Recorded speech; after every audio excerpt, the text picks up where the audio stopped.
تو اس کو اسی طریقے سے لینا چاہیے جس طرح ایک بزنس ڈیل ہوتی ہے، جس طرح اپنے لوگوں کی ترقی کے لیے لیکن آپ مری کسی صاحب بھی جس طرح سے سیکٹر میں کام کرتے ہیں۔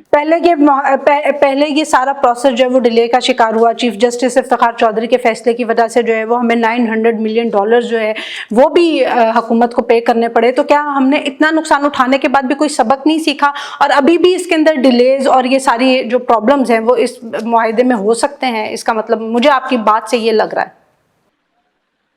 دیکھیے انفارچونیٹلی میں نے آپ کو پہلے بھی ہمیشہ اس بات کی نشاندہی کرائی ہے کہ ہمارے یہاں ایک بہت فرق نہ پڑے۔ ہمارے آج 70 سال کے بعد پیچھے رہ جانے کے مین ریزنز میں سب سے ایک بڑا ریزن یہی ہے کہ ہماری جو گورنمنٹ ہے جو بھی انیشیٹو کرتی ہیں یا انفارچونیٹلی کسی وجہ سے ان کو حکومتوں ان کی ترجیحات چینج ہوتی ہیں، ان کی پولیٹیکل سکورنگز اس میں شامل ہو جاتی ہے، تو بہت سارے منصوبے کٹائی کا شکار ہوتے ہیں، جس میں سی پیک آپ کے سامنے تھا۔ اسی طرح میں چاہتا ہوں کہ بالکل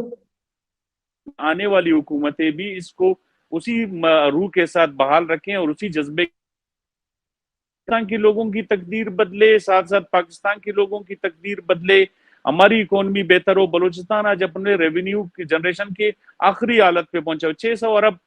روپے کا بجٹ ہے، جس میں سے بلوچستان بھی ریونیو کے مد میں نہیں ہے۔ سارا دن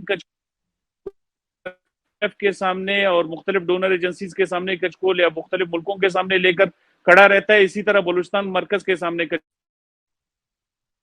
دنیا کے 6 لارجسٹ ماربل کے ذخائر ہمارے صوبے، ہمارے دنیا میں 2% بھی اس کی نہیں ہے۔ آج ریکوردے کی ایک بہت قیمتی دھات ہے، سونے کے ذخائر ہیں، اس کے مقابلے میں اسی طرح کا آپ انیشیٹو لے کر کے کام کر سکتے ہیں اور اپنی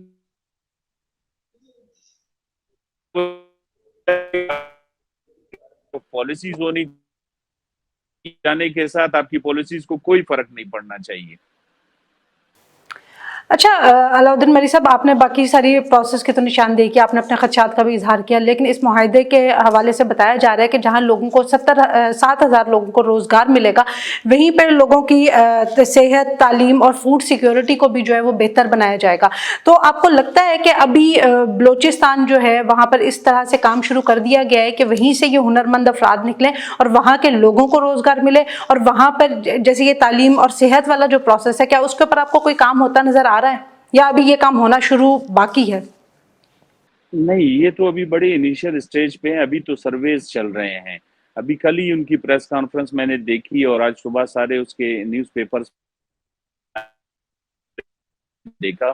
تو ان کے تو ابھی تک سرویز بھی نہیں ہے کمپلیٹ۔ تو شاید مجھے لگتا ہے کہ 1 سال 2 لگیں گے اس پروجیکٹ کو اپنے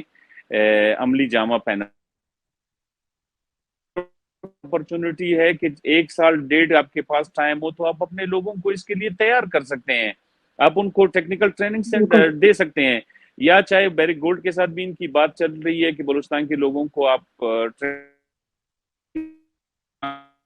کے حوالے سے۔ اسی طرح میں چاہ رہا ہوں میڈم، صرف یہ ریکو دیکھی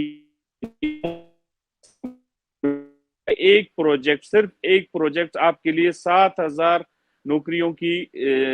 کریشن کا ایک سبب بن رہا ہے۔ آپ بالکل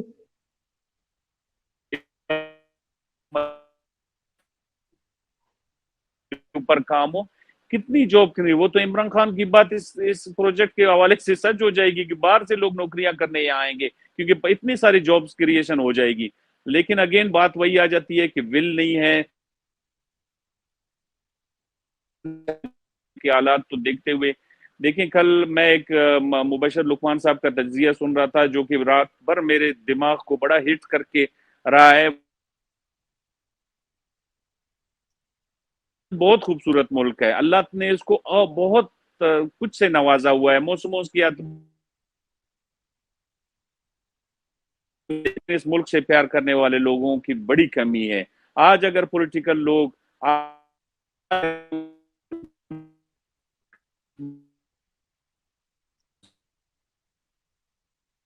حالات چل رہے ہیں ہمارے ملک میں، آج اگر پولیٹیکل اسٹیبلٹی آ جاتی ہے, آپ گارنٹی سے میں آپ کہتا ہوں 10 سے 15 روپے ڈالر نیچے آ جائے گا. کچھ چیزیں ملک کے لیے کی جاتی ہیں, انفارچونیٹلی اس چیز کا بڑا فقدان ہمارے ملک میں رہا ہے. جی علاء الدین مری صاحب, آپ کا بہت بہت شکریہ. جی ناظرین, تو آخر میں علاء الدین مری صاحب کی بات پہ میں اختتام کروں گی کہ پاکستان ایک بہت خوبصورت ملک ہے, لیکن ضرورت اس بات کی ہے کہ ہم اپنی ایک ول کے ساتھ, ایک لگن کے ساتھ اور ایک جذبے کے ساتھ جو ہے پوری پاکستانی قوم بھی اور ہمارے سیاسی اور جو ہمارے اشرافیہ ہیں وہ بھی, جب پاکستان کی بہتری کے لیے, پاکستان کی ترقی کے لیے کام کریں گے, پاکستان صرف اسی وقت ترقی کر سکتا ہے, اور ابھی ہمیں ایک بہت لمبا سفر طے کرنا ہے. آج کی ویڈیو کے لیے اتنا ہی. انٹل دا نیکسٹ ٹائم, اللہ حافظ.